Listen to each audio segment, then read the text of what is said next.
Gracias por haber venido, gracias a Colunga por esta invitación, gracias por esta colaboración tan bonita entre Colunga, Focus, Kairos, Local Minds y el apoyo del gobierno de Noruega.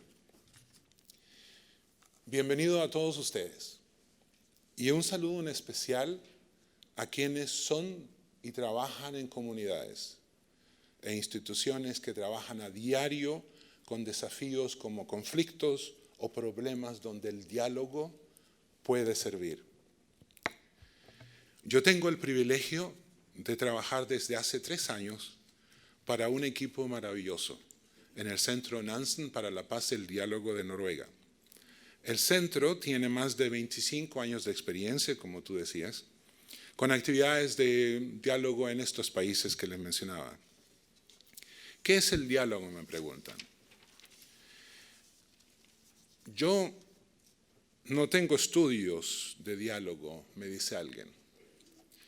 Yo no estudié sobre conflictos. No puedo hacer todo esto que ustedes dicen. Yo creo que todos ustedes son expertos en diálogo desde el momento que nacen. Y les quiero contar una historia de Darfur. Ustedes escuchan, ¿no?, de que yo soy chileno, que tengo un acento chileno, vine de aquí por todas las cosas que sucedieron en 1973. Después de muchos años de estudiar derechos humanos y cosas así, fui contratado para ir a trabajar a este campamento en Darfur, donde había más de 3 millones de desplazados en el desierto del norte de África.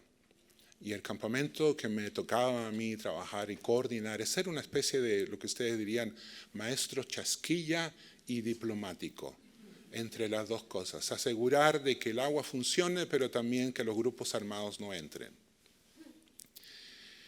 El primer día de trabajo, literalmente el primer día de trabajo, yo voy entrando al campamento, que es de 7 kilómetros de largo, 1,5 kilómetros de ancho, un mar de carpas blancas de plástico, y me llama por radio mi jefe y me dice, Alfredo, y se ríe y dice, jiji, me dicen de que tú eres bueno para el diálogo. Bueno, me dice, hay una clínica de emergencia dentro del campamento del IRC y que está bloqueada su puerta por mujeres que están muy molestas y no dejan que entren los niños a un programa de nutrición urgente. Y la clínica pide de que tú le soluciones el problema. Ok, ese era mi trabajo. Llegamos al campamento y yo le digo al chofer, le digo, por favor, maneja lento. Ve por el medio del campamento, yo bajo la ventana y trato de absorber en esos 20 minutos que me voy a demorar, ¿qué es este campamento de 100,000 personas que hablan árabe con acento de Darfur? Yo no sé árabe, pero intento aprender en esos 20 minutos algunas frases de saludar. Y veo unas personas, unas señoras que venden 3 tomatitos bien organizados. Veo 3 cebollas en el piso organizados para vender. Veo otra persona que tiene una batería de carro donde está vendiendo el servicio de cargar los celulares que tienen, los antiguos Nokia, ¿se acuerdan? Que funcionaban con el aire casi. Y yo me doy cuenta en esos momentos de que hay dignidad, de que la gente en extrema pobreza ahí, sin nada, con grupos armados alrededor, trata de ser su mejor yo. Llegamos al lugar donde está toda la gente ahí y ven el carro blanco y empiezan a cantar con el acento de Darfur. Y yo no sé qué hacer, no tengo idea. Yo bajo del carro, siento el calor, 40 y tantos grados a la sombra, y se dan cuenta que yo no tengo mucho pelo, así que se siente, ¿no? Y les digo, Assalamu alaikum, kefalek, Ana Alfredo, yo soy Alfredo, Ana Shokul fi Amal Insani, yo trabajo en trabajo humanitario con el acento de Darfur, y quiero escuchar. Pero se dan cuenta que hay mucho sol y está muy caliente. Podemos ir a sentarnos allá en ese árbol que está de la sombra bien grande. y yo tengo toda la tarde.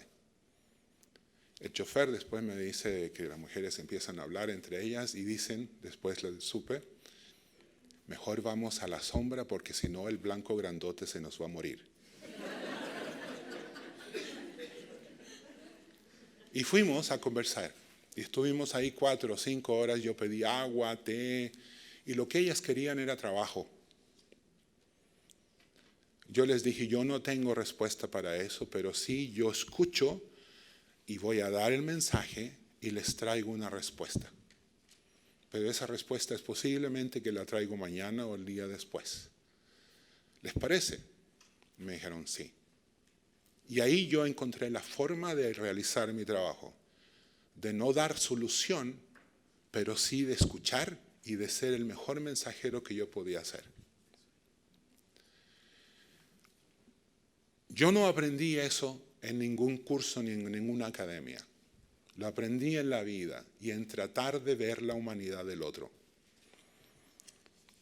Aprendí durante la vida que todo ser humano necesita ser tratado con dignidad y que las personas desean lo mejor para sí mismos. ¿Me permiten contarles otra historia? No los escucho. Sí. Mashallah.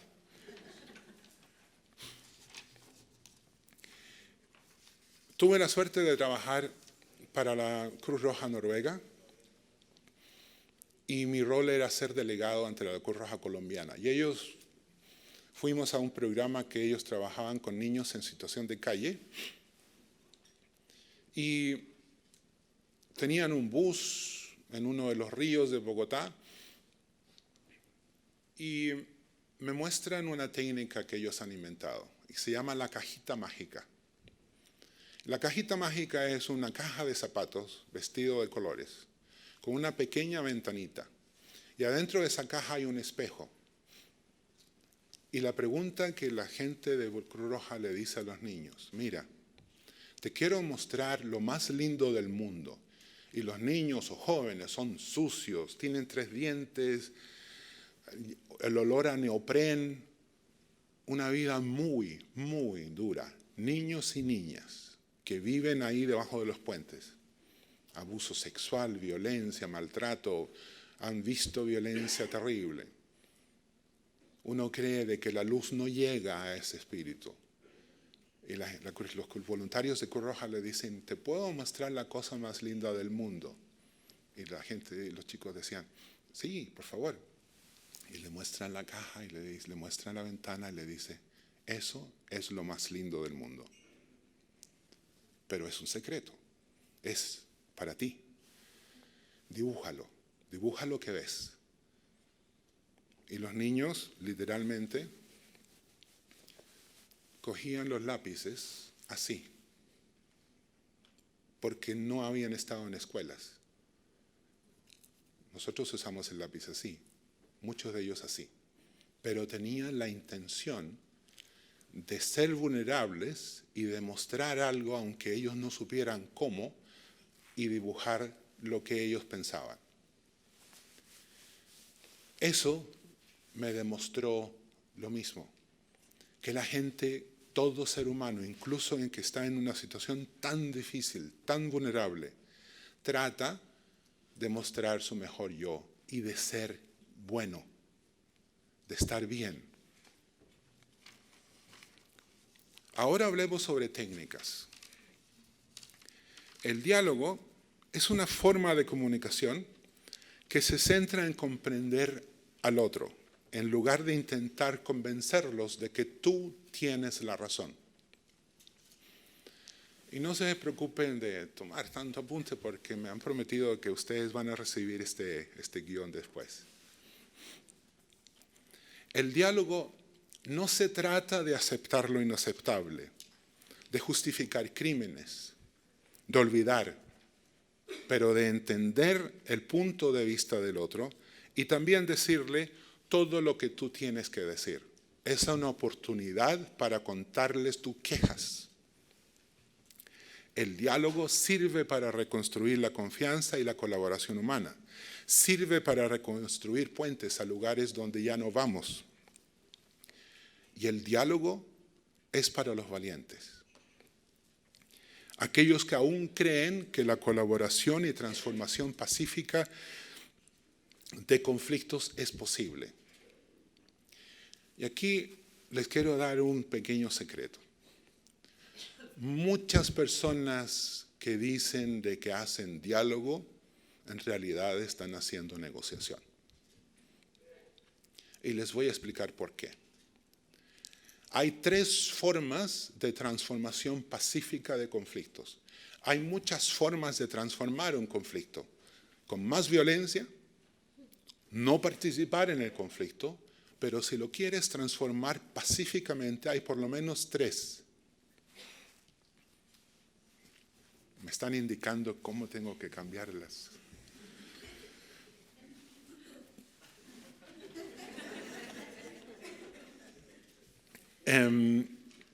Y vamos, 3 formas de transformación pacífica de conflictos.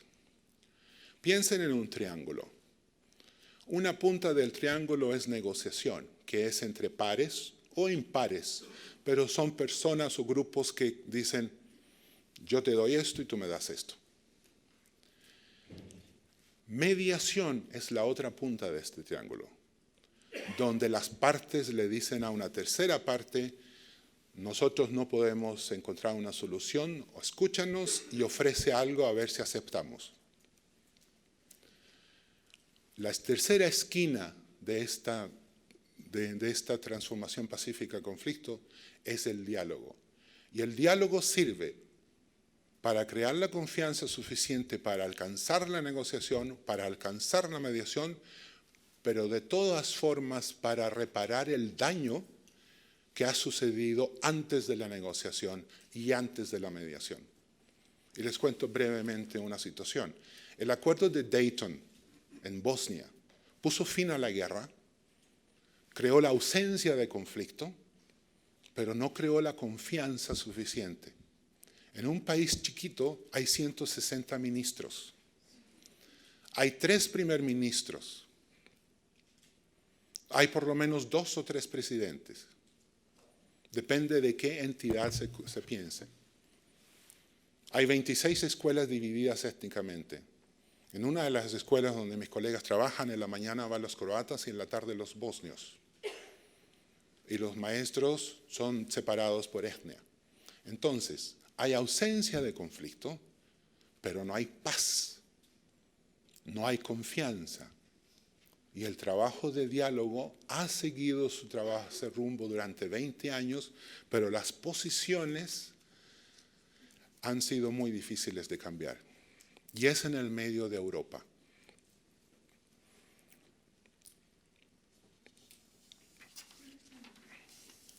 El diálogo es un proceso de interacción genuina a través de los cuales los seres humanos se escuchan lo suficientemente profundo como para ser cambiados por lo que aprenden.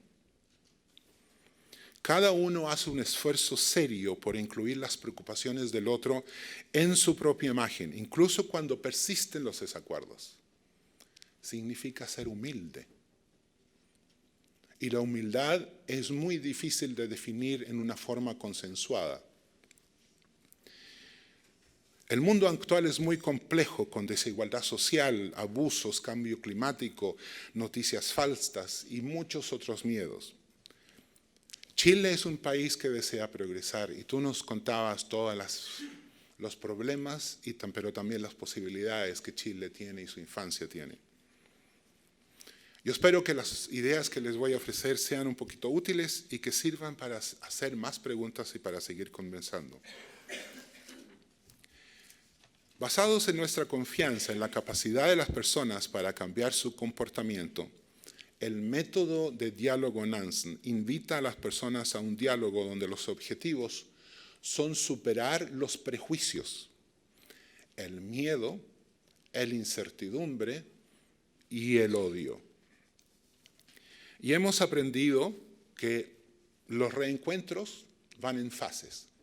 Nosotros hablamos no de resolución inmediatamente. Decimos que primero hay que buscar la forma de hacer encuentros o reencuentros en organizaciones, familias, comunidades, pueblos o países que están fragmentados. ¿Y cómo funciona esto?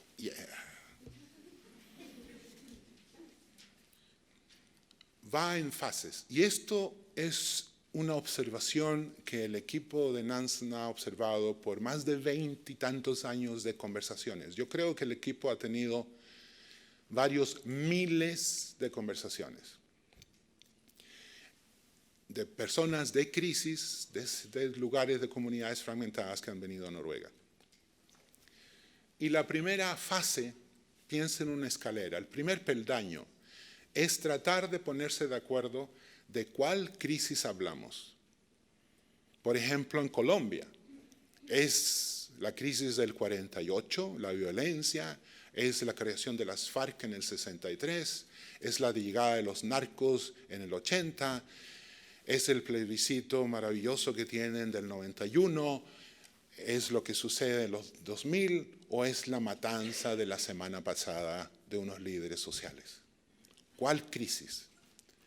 Y eso ustedes se dan cuenta que no es una conversación en una tarde donde uno pone unos post-it y se pone de acuerdo y terminamos y esa es la crisis colombiana. Es una múltiple serie de conversaciones que va en tiempo. Si avanzan las comunidades, a la segunda parte es contar sobre el yo, mi historia, qué me pasó a mí. E imagínense ustedes una mujer que ha sido violada. No es lo primero que va a contar. El dolor duele contar. Requiere de tiempo, requiere confianza, requiere de un espacio seguro, requiere de respeto. Todas las cosas que yo le digo ahí en esto, el impacto, el duelo, el trauma, la ética de contar o no contar, los aspectos legales, todo eso. Y esto fase, contar mi historia, qué me pasó a mí con esa crisis, no es tan complicado como las dos siguientes, que es tu historia. Cuéntame qué te pasó a ti. Imagínense ustedes el pueblo palestino que le diga eso al pueblo israelí. Entendemos que es difícil y que posiblemente no suceda a nivel macro, pero a nivel micro hay grupos de paz de ambos lados que se encuentran. Pero es algo muy difícil. Paramilitares que se encuentren con sus víctimas y las víctimas le preguntan a los paramilitares de Colombia, ¿qué pasó contigo? ¿Por qué llegaste a eso? Yo tengo amigos y amigas que han hecho ese proceso. Una de esas personas se llama Berta Lucía Fríes. Berta, una persona de la sociedad colombiana, estaba en un club social que se llama El Nogal en Bogotá y explota una bomba de las FARC en un piso inferior. 33 personas mueren en ese atentado. Muchos quedaron muy heridos, entre ellos Berta. La espalda se le quebró. Y la familia se gastó todo su dinero, todos sus recursos en tratar de recuperarse. Y en ese proceso ella odiaba a muerte a las FARC. Un odio justificado, potente, entendible. Pero llega un momento en la vida de Berta que dice, yo ya no puedo odiar más, me está comiendo de adentro. Y toma ella la decisión de iniciar el proceso de perdonar a las FARC, pero con condiciones. Y el proceso de ella personal, es buscar a los líderes de las FARC, contarles lo que le pasa a ella y decirle por qué lo hicieron, por qué pusieron la bomba. Y luego de un largo proceso de negociación donde Noruega participó en el proceso, Noruega llevó a Berta a La Habana y a otras víctimas para que las FARC escucharan de las víctimas qué había sido el impacto de esa guerra. Y las FARC decidieron públicamente explicar por qué habían hecho eso y pedirle perdón. Y es un proceso muy, muy fuerte. Requiere de valor. No es algo estético o filosófico. Requiere de mucha integridad. Pero es de mucha sanación para Colombia hacer ese reencuentro. Si las partes llegan a la otra fase de esto, ¿cómo llegamos aquí? Sabemos la crisis, yo sé el impacto en mí, escuché a ti, y ahora ¿qué hacemos con esto? Y eso imagínense como una rotonda, donde hay tres opciones. No hacer nada, que es legítimo, porque puede ser muy difícil, seguir hacia adelante o retroceder. Y en cada fase de este proceso, las partes pueden regresar, porque una escalera sirve para subir, pero también para bajar. Tenemos unos colegas de un lugar que se llama Mitrovica en Kosovo, que estuvieron en Noruega, ambas partes, muy, muy beligerantes ambos, y no se pusieron de acuerdo. Y regresaron al mismo lugar, y luego, un tiempo después, hubo un proceso de reconstrucción de casas quemadas, y gente de un lado del puente quiso cruzar al otro lado y decir, tenemos que destruir a esas casas para que no vuelvan.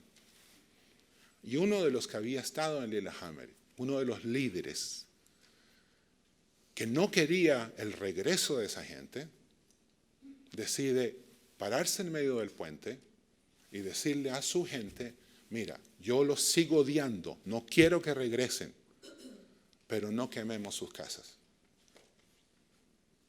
Y eso es transformación de un conflicto. Le bajas la temperatura de difícil, mortal a difícil. Y eso lo puedes manejar. Puedes tener la temperatura mental de decir, vamos de vuelta, no hacemos nada o empecemos un proceso de recuperación. Eso es el efecto del diálogo, de conocer al otro.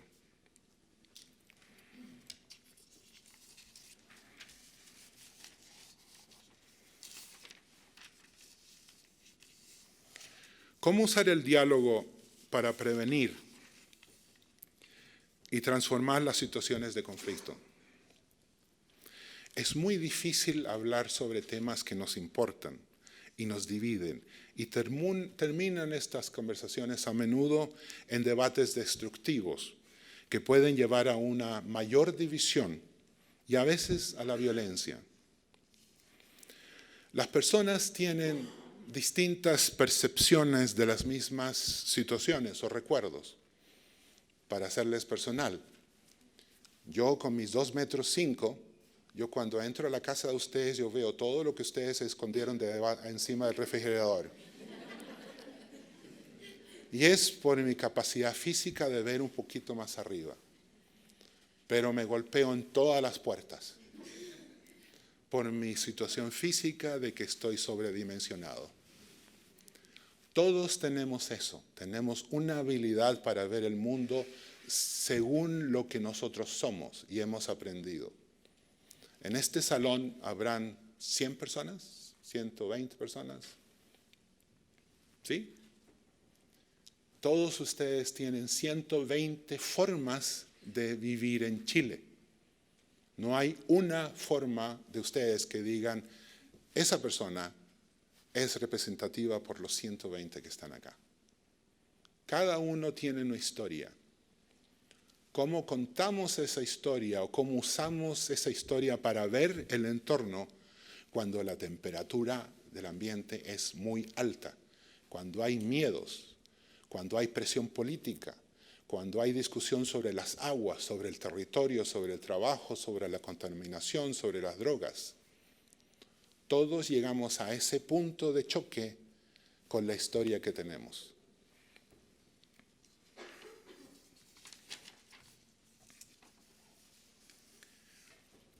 Las personas en conflicto rara vez hacen preguntas o escuchan lo que el otro está tratando de decir. En situaciones de conflicto o disputas, la comunicación se basa en el miedo, en los prejuicios y en la competencia entre uno y el otro. Entramos fácilmente en un conflicto, en una conversación retórica, donde se trata de hablar más fuerte, de hablar más golpeado, de hablar más rápido, de hablar más violento, donde es lanzar argumentos y no escuchar para aprender. El resultado de este tipo de comunicaciones no es un mejor entendimiento, sino es un aumento del malentendido. Y es un aumento de los estereotipos y las divisiones de la sociedad. Para avanzar hacia una colaboración productiva, quienes están involucrados necesitan encontrar nuevas formas de relacionarse entre sí, de modo que puedan comprender las creencias, los significados, los valores, los miedos y la fortaleza de ellos y de ellos mismos. En este proceso, el diálogo es invaluable. Al comparar el diálogo y el debate, podemos descubrir cómo estos tienen un propósito y un enfoque diferente. El diálogo crea una nueva comprensión de uno mismo y de los demás. El diálogo no necesariamente conduce a una solución, pero permite hablar de una manera constructiva. El diálogo es también un proceso que puede involucrar no solamente idioma, lenguaje, pero también eventos sociales, acciones creativas o incluso sesiones de enseñanza. Y estos procesos pueden sentar las bases para negociar, para las mediaciones e incluso para la recuperación después de los acuerdos, donde si se logra una solución definitiva, el diálogo servirá como un fundamento más para la recuperación. El proceso de diálogo brinda a todos los actores involucrados una posibilidad única de mejorar su perspectiva, de superar sus prejuicios, de adquirir más confianza en sí mismos y de aprender a escuchar más y capaz de hacer las mejores preguntas. El diálogo es también preguntar y hacer buenas preguntas. Y buenas preguntas es ¿cómo? ¿Qué? ¿Dónde? Etcétera. El diálogo también nos brinda una herramienta para comprender la diversidad, donde las diferencias son respetadas, pero no necesariamente aceptadas, aprobadas o justificadas. A través del diálogo, los desacuerdos pueden manejarse mediante una conversación abierta y honesta, en vez de argumentar con nuevas frases, nuevas expresiones, formas que solo amplifican el conflicto. ¿Cómo sucede? La comunicación es una parte integral de nuestras habilidades sociales y desarrolla a través de nuestra interacción con todos los que nos rodean. Puede ser intencional o puede ser no intencional. Puede ser lenguaje corporal. Puede ser la mirada de los ojos, la levantada de cejas. Yo no soy muy experto en eso, pero nosotros todos tenemos a una mamá que nos mira y nos mata con esa mirada. Y ya sabemos que viene. Puede tener formas lingüísticas o no lingüísticas. Y puede ocurrir a través de modos hablados o no. Y todo eso ustedes lo saben hacer. En su esencia, la comunicación es un acto en que una persona da o recibe información de su persona sobre sus necesidades, deseos, percepciones, conocimientos o emociones. La comunicación es un proceso continuo con un flujo continuo de información. Puede ser difícil predecir cómo el receptor interpreta esos mensajes verbales o no verbales. ¿Entiende ella que yo estoy tratando de pedirle una cita? ¿Cómo fomento el deseo que ella me escuche lo gran persona que yo soy? ¿Somos conscientes de nuestro estilo de comunicación personal? Oye, tú resulta que... ¿Cuáles son las razones subyacentes de nuestras reacciones?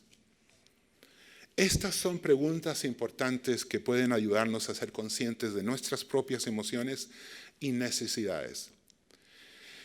El diálogo es una forma enfocada de comunicación.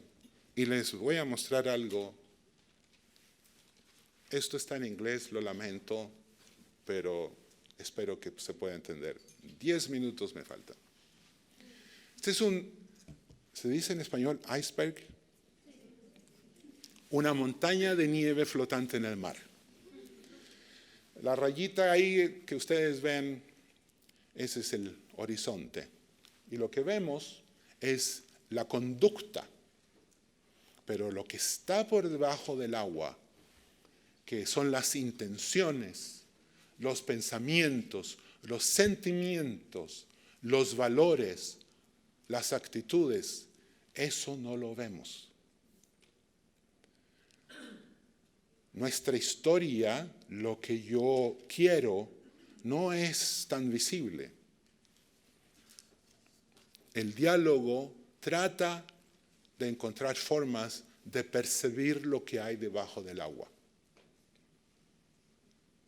Y no se trata de aceptar, de justificar, de perdonar lo imperdonable, pero de entender cómo se toman esas posiciones, esas conductas que estamos viendo. Cuando Berta Lucía Fríes habla con las FARC, no está perdonándolos ni justificándolos, está diciendo, necesito entender cómo tomaron ustedes esa decisión. Y luego ella toma una decisión personal de perdonar, pero era lo que ella necesitaba hacer. Y Berta, espero que me perdones cuando estás viendo este video.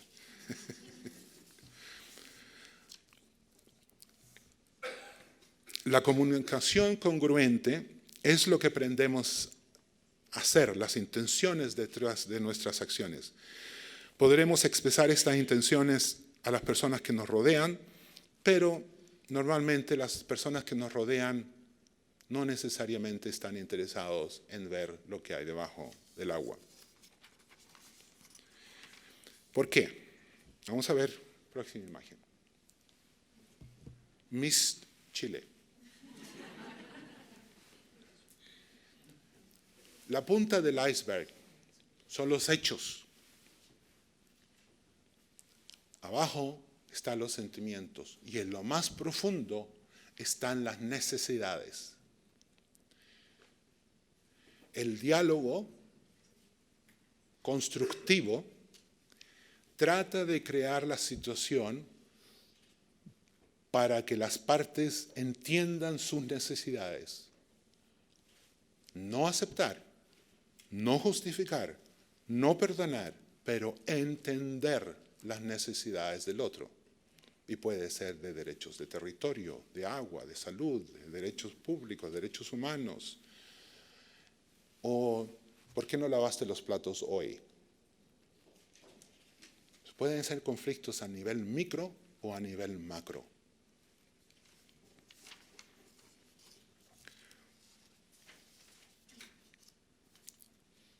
Hace muchos años los hombres pensaban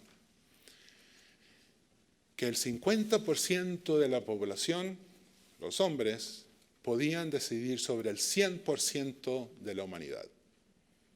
¿Me entienden? Estos decían que podían decidir por todos estos. Ahora nosotros entendemos que es una estupidez humana muy grande, un desperdicio de gente, de talentos.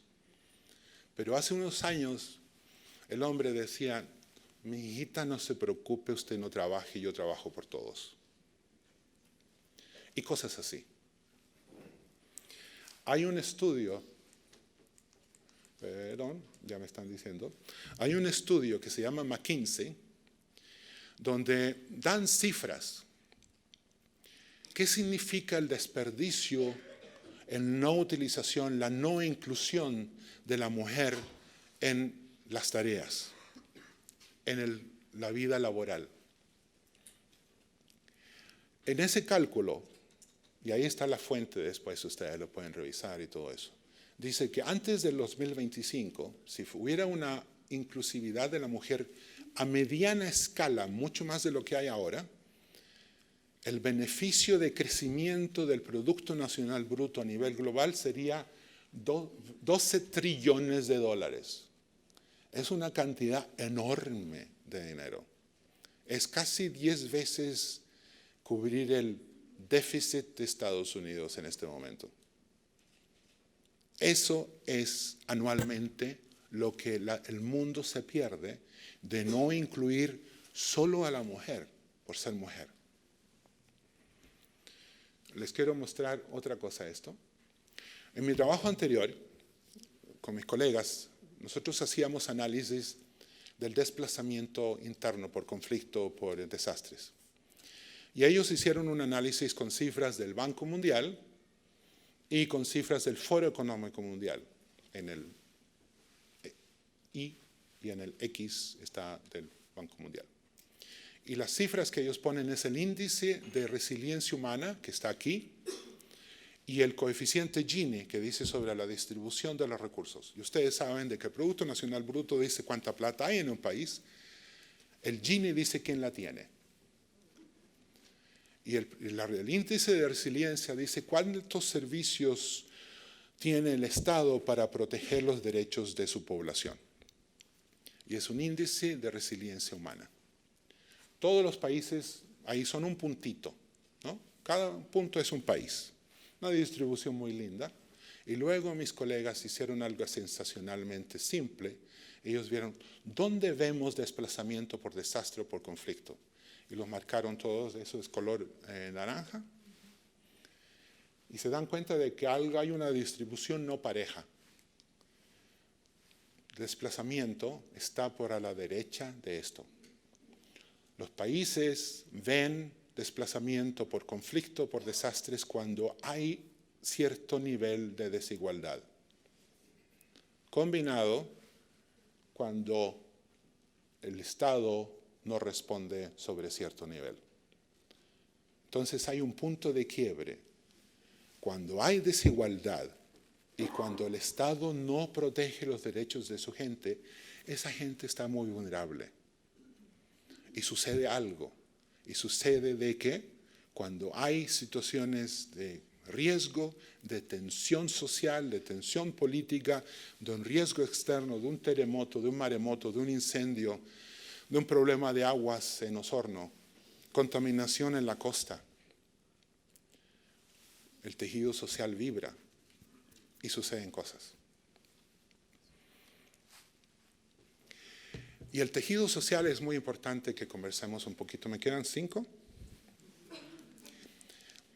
Piensen ustedes esta imagen. ¿Qué es el tejido social? ¿Por qué no lo necesitamos? Piensen ustedes que la vida del ser humano es un hilo desde el momento que nace y va avanzando en el tiempo.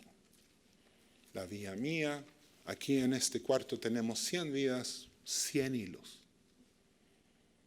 No es un tejido, porque no necesariamente tenemos más puntos de encuentro en común. El tejido social se hace con puntos de encuentro entre las vidas de los seres humanos. Mientras más puntos de encuentro positivo, equitativo, más fuerte es ese tejido social. Y el mundo puede perfectamente vivir tranquilo y calmado sin verse, sin sentirse, separados entre unos y otros, pero cuando vienen los riesgos, cuando vienen las tensiones, no hay una fortaleza en ese tejido social para responder. Y eso es un riesgo. Chile va a seguir teniendo desastres, va a seguir teniendo violencia. Esos niños y niñas que son afectados a diario, que reciben palizas, la exclusión, todo eso va a tener consecuencias. Esa desunión, esa falta de puntos de encuentro, crea un riesgo muy grande. Y la decisión que la sociedad chilena tiene que tomar es: ¿podemos desarrollarnos mejor como país sin tener puntos de encuentro equitativos, sin tener diálogo, sin tener la capacidad de entender la vida del otro? Y finalmente, la gente me dice, ¿pero para qué sirve el diálogo? Se encuentra muy bonito, pero es tal vez muy ingenuo y todo lo demás. Los Objetivos de Desarrollo Sostenible, número 16, también habla de las sociedades incluyentes, instituciones incluyentes. ¿Por qué es necesario tener instituciones incluyentes? Porque una institución incluyente escucha mejor, como Pablo nos está enseñando ahora. Él nos está contando, tratando de hacer este encuentro más inclusivo. Con más inclusividad, con más aprendizaje, podemos diseñar mejores políticas públicas. Y si hay distancia, no vamos a tener toda la información ni vamos a tener toda la capacidad. Y aquí les dejo yo esta pequeña ecuación que nosotros nos hemos inventado tratando de sistematizar lo que hemos aprendido. El diálogo sobre el tiempo puede llevar, no decimos que lleva, puede llevar a confianza sobre el tiempo y puede llevar a colaboración sobre el tiempo. Diálogo, confianza, colaboración necesita tiempo. Si estos tres factores funcionan, puede llevar a mejores soluciones. Y eso era lo que yo les quería ofrecer. Muchas gracias.